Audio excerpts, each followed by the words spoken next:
ICC. Pakiramdam ko ho dito mga kababayan, sa pamumuno po, no, o sa gobyerno po ni Pangulong Bongbong Marcos, dito po sigurado, no, hindi naman, wag natin sabihin sigurado, dito po siguro babalik ang Pilipinas sa ICC. Si Attorney Claire Castro, minsan ko nang naringgan na tinatalakay niya na yung ICC, no? Pero hindi yung direktang sinasabi niyang babalik. Pero po, eto naman, mga kababayan, sabi po sa balita ng balita, PBBM ngumiti lang nang tanungin kung pwedeng bumalik ang Pilipinas sa ICC. Sabi din po yan ni PCO Castro, mga kababayan. No? Ako ho, para doon sa mga DDS, pabor sa inyo to eh. Kung bumalik ang Pilipinas sa ICC, pabor sa inyo to. Lagi ho nating sinasabi, no? Lagi ho nating sinasabi, mga kababayan, na kung sakali na si Pangulong Bongbong Marcos ay umabuso sa kanyang kapangyarihan, no? Kagaya nung di umanong sinasabi kay dating Pangulong Duterte, pwede kayong humabol, pwede kayong makipagtulungan sa ICC. Oh. Dahil yung mga yan naman, sila yung mga humahabol doon sa hindi kayang habulin, no, ng isang bansa dahil masyadong makapangyarihan. Ayaw nyo yan? Di ba? Siguro si Bato ayaw. Si Bungo ayaw. No? Pero ang nakikita ko dyan, mga kababayan, magiging positibo po yung pagbalik sa ICC ng Pilipinas, mga bossing. Bakit to? Pwede natin maging backup yan sa justice system natin.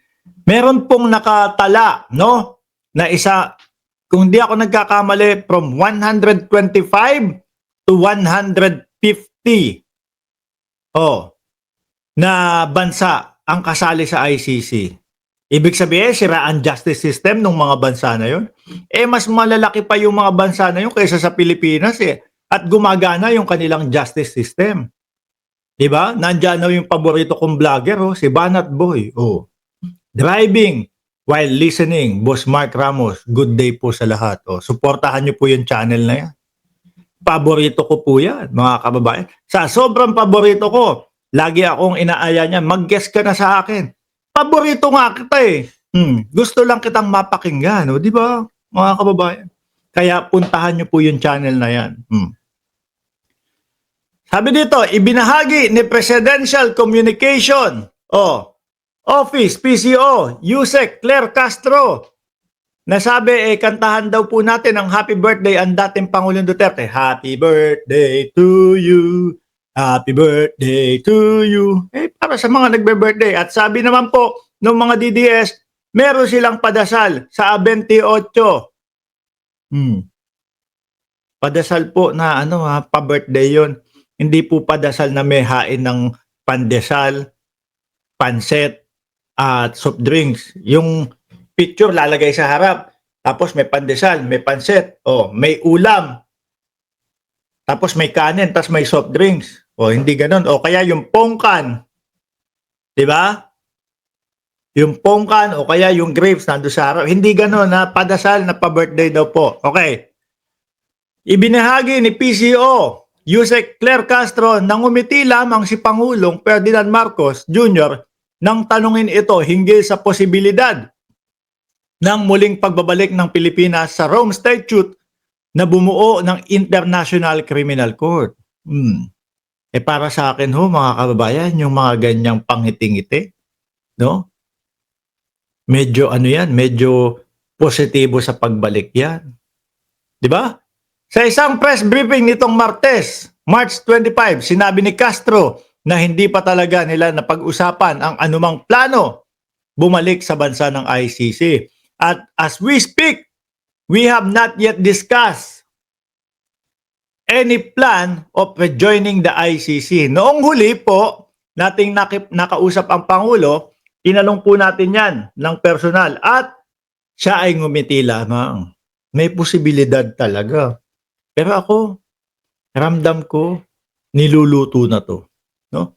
At sasabihin ko daw dapat na wala pa talagang napag-usapan patungkol doon. Mhm. Noong huli po nating nakausap ang pangulo, tinanong po natin 'yan ng personal at siya ay ngumiti lang at sasabihin ko daw dapat na wala pa talagang napag-usapan patungkol do'n. Bahala na kayong umisip diyan, basta ang nakikita ko, eh, may pagluto ng nangyayari dito, 'di ba? At ako, pabor ho ako na bumalik sa ICC ang bansang Pilipinas. Kung meron man tayong mga leader diyan, 'no, na umaabuso sa karapatang pantao ng bawat Pilipino at ang mamamayang Pilipino hindi siya kayang kalabanin, hindi mapagana ang hustisya sa kanya. O yan, diyan tayo lalapit sa ICC, 'no? Huwag munang pirmahan ang ICC ni PBBM. Sabi ni Hil Obordo, wow, ang lakas ng iyak ni Efren Roa, baklang-bakla. Sino yun? Bakit lumalagpas sa mata ko yun? Hindi ko nakikita si Efren. Efren! Ayun. Ayun si Efren, umiiyak ka na naman. Iyakin ka ba, Efren? Ba't sinasabi nila umiiyak ka? Ano ba sinasabi ni Efren dyan? Namap mo na ba yung Casillas? Mamaya na, di ko makita yung mga yung mga comment ni Efren eh. Pero ako ho, babalikan ko to, ramdam ko na pabalik na tayo ng ICC. Ramdam ko lang ho yun, no? Ang nasabing matatandaan noong March 17, 2019, nang tuluyang kumalas ang Pilipinas sa ICC sa direktiba ni Duterte. Paano hindi kakalas yan? Siya yung iimbestigahan. Di ba?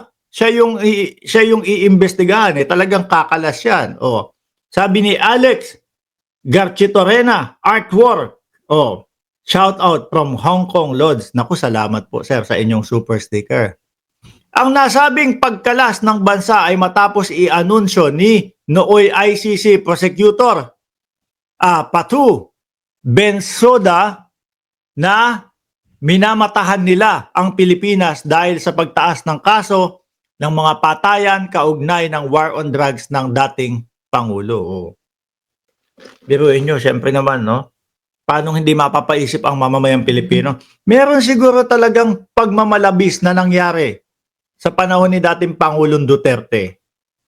Kaya sila mismo bumakla sa ICC. Diba? Kung wala namang ginagawa, mga kababayan, tuloy-tuloy lang ho yan. Sige, imbestigahan nyo ako, okay lang, walang problema. Alam ko tama ang ginagawa ko. Kaso hindi. Kaso hindi. Iniimbestigahan nyo ako, ha? Sige, kakalas na kami dyan.